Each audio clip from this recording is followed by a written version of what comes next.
Now, the new iPhone was launched in Britain today, and if for some people it's a must-have gadget, for others it's simply a challenge. Some hackers are already trying to figure out how to cut the iPhone away from its highly lucrative tie-in with O2. Newsnight's Paul Mason is on the trail of the guerrilla geeks.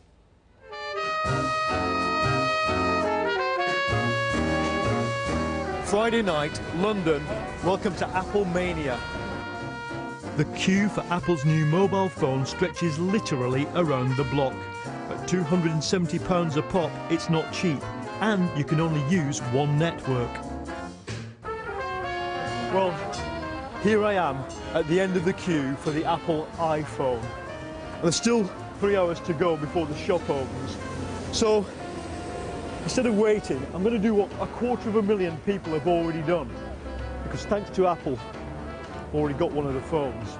I'm going to have a go at hacking it. When Apple launched this phone in America, you could only use it on the AT&T network. But 250,000 users there have hacked their way out of the deal, freeing the phone to use on other networks. Here, the tie-in is with O2, but those waiting to buy one didn't seem to mind. It's just a cool device. That's it. And you're into cool devices? Absolutely. What's so special about it?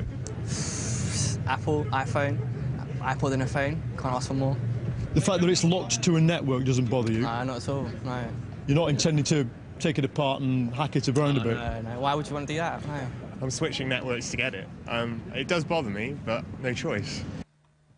But some think we should have a choice. Meet Daryl, self-styled Robin Hood of the mobile industry. He's already cracked the American version of the phone and agreed to have a go at cracking this one tonight. Do you by any chance have a paperclip? Paperclip? That's the only piece of hardware that we need. Paperclip. No. So I would obviously need a paperclip to get the original SIM card out so I could put my own SIM card. And you've bent it marvelously for me. Of technological genius.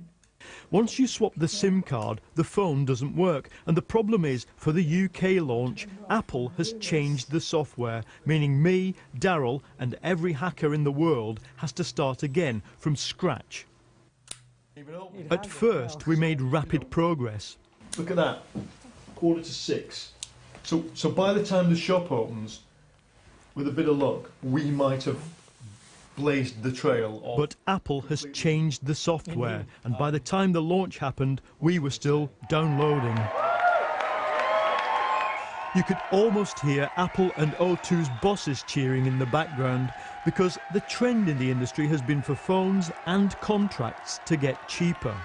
The iPhone bucks the trend by being very functional, very cool, and pretty expensive.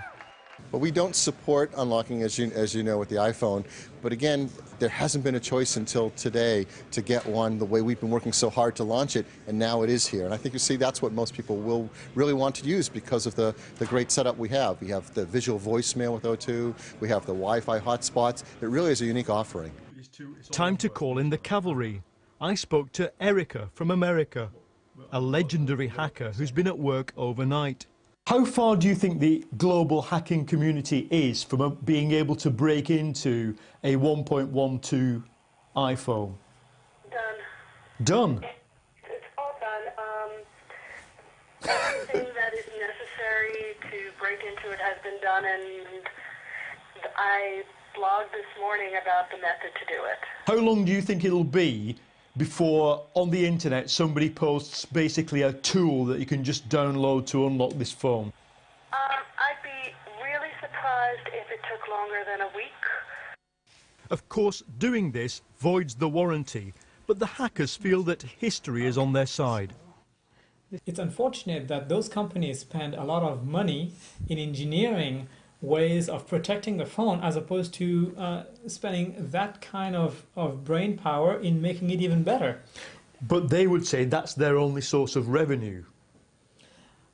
But the question then is, how much more would Apple sell phones if there was no lock on it? Which is just about enough hacking for a Friday night.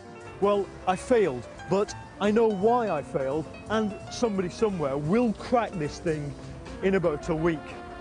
What you've just seen is an example of the stuff that's keeping business people awake all over the globe.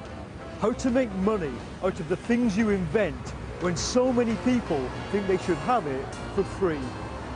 As for me, I used to be popular with the mobile industry. Once.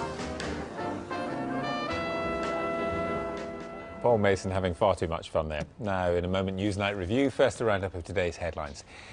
The BBC has seen documents